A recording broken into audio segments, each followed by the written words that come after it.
Blah blah blah. Normal intro. It's all-nighter PGAINS. It's just APGAINS, but I haven't slept. I've been inundated recently, and I don't know why recently, with questions not about what I'm farming, what I plan to farm, but rather what I'm not farming and when I'm going to farm it / why I'm not farming it. So this is going to be a pretty obvious video for most of you guys. But I get a lot of new players who still think that Sith Eternal Emperor is a good early GL, and they ask me when / why / why not am I farming Sith Eternal Emperor. Now, C is very great at offense. Sorry, I'm very low energy. I don't know if you can tell, I'm quite exhausted, but he is like the most powerful backbone team. Like, I wouldn't quite put him at GL status, but he is incredibly powerful on offense. There's few things that he can't beat, and to be quite frank, a lot of what he can and can't do is skewed by like top X number of people, like top 100, top 200, whatever. Most people who play the game, I would say 90-ish% of the people watching this video, you're not going to encounter like the full R9C team with all of the extra hoopla with the maxed out Datacron that was giving him 300 defense and ability block and all this other mumbo jumbo for Sith, right? Most people are not going to come in contact with these types of Cs, the God mod, God Datacron, hundreds of dollars spent concocting the perfect team. It's just not realistic for most people.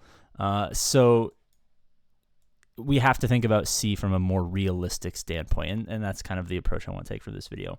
Now, one thing that I do think C is good at is that you kind of like eventually just kind of have him by process of doing everything else that you're supposed to do. He's not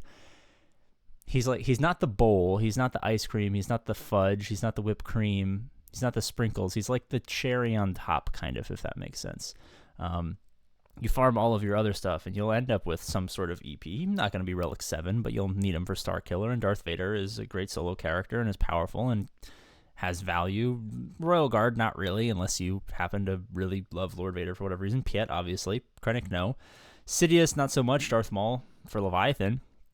Dooku, I mean, probably not. Marauder, also Leviathan. TIE Bomber, you're just going to end up doing. Jedi Anakin, you might not have him at 7, but you might have him at 3 or 5 or something like that. Thrawn's got a great ship. Tarkin, maybe if you get the Grand Inquisitor ship at some point. Veer Stark, great for Imperial Troopers.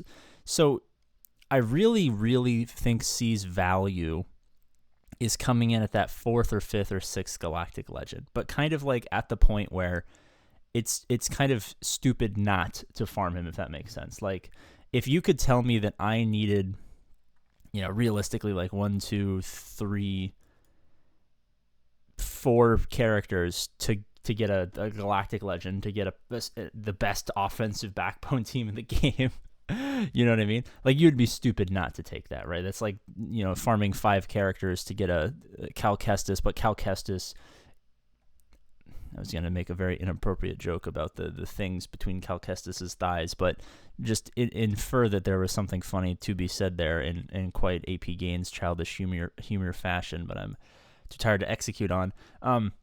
So I really think his value is held at that 5th-ish Galactic Legend. Now, what do you do if you already have C? Now, similar to the SLKR video that we did recently, if you already have him and you have him early, unfortunately, a lot of what you have to do is kind of, well, I guess this goes to the cube. For those of you guys who don't know, it's just the philosophy behind creating the perfect balanced roster. We're working on some sort of software tool at the moment. UI is getting constructed as we speak. Alpha might be out for Patreon members to test out. I don't know when. I'm not going to give you a definitive date or even a hypothetical date, but soon-ish, hopefully. We'll do some testing with Patreon members for the alpha, and then maybe release it to the public after that for you guys to enjoy and help construct your roster and figure out, like, hey, maybe I have Sith Eternal Emperor and not much else. I have a super tall roster, right? And like I was just about to explain, but you could do on your own without the help of APGAINS using the cube, trademark pending, completion, publication pending as well. you would realize that you need to get quite wide quite quickly. You would probably start by just absolutely pounding core and auxiliary teams to get super wide, and then building a base of either backbone, a lot of backbone, or a couple of backbone and a defensive galactic legend.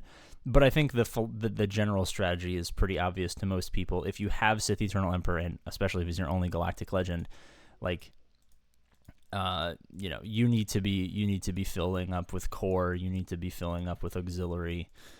You definitely need to be filling up with defensive backbone if you can. And if there is a galactic legend that maybe it's like, oh, should I get this or should I get this? And one of them is defensive and one of them is offensive.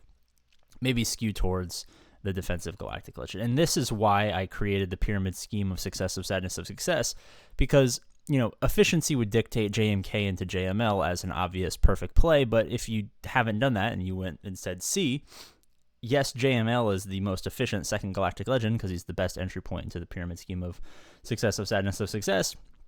But you wouldn't want two offensive galactic legends unless you had an absolute fucking gigantic, massively powerful defensive team or roster behind the two of them.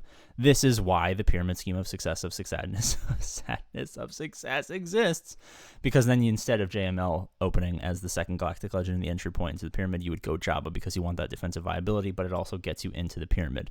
Oh god, I'm barely alive right now. I have to go to. I just spent all night working, and it's quite early in the morning, and now I gotta drive an hour to go to work, where I will be for the next 12 hours, and then I gotta do it all over again, baby. So maybe I'll just take the next minute to cry for help. There's something important I was gonna say.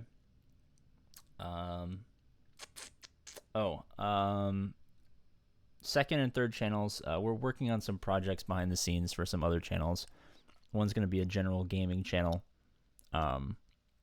One is going to be a more, business related channel because it's something that I enjoy.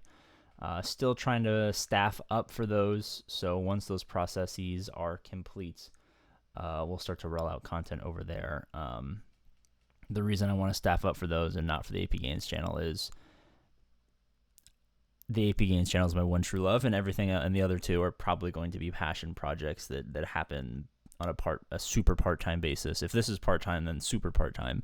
And so I'm trying to find the right editors and staff to bring on board who have like an equal level of passion for the subject matter, so that they can, grow and prosper along with the channels that we end up making. So just thought I'd give you guys an update. I'm going to go cry for 5 minutes and then drive to work. All right. As always, I love you, and I'll see you later.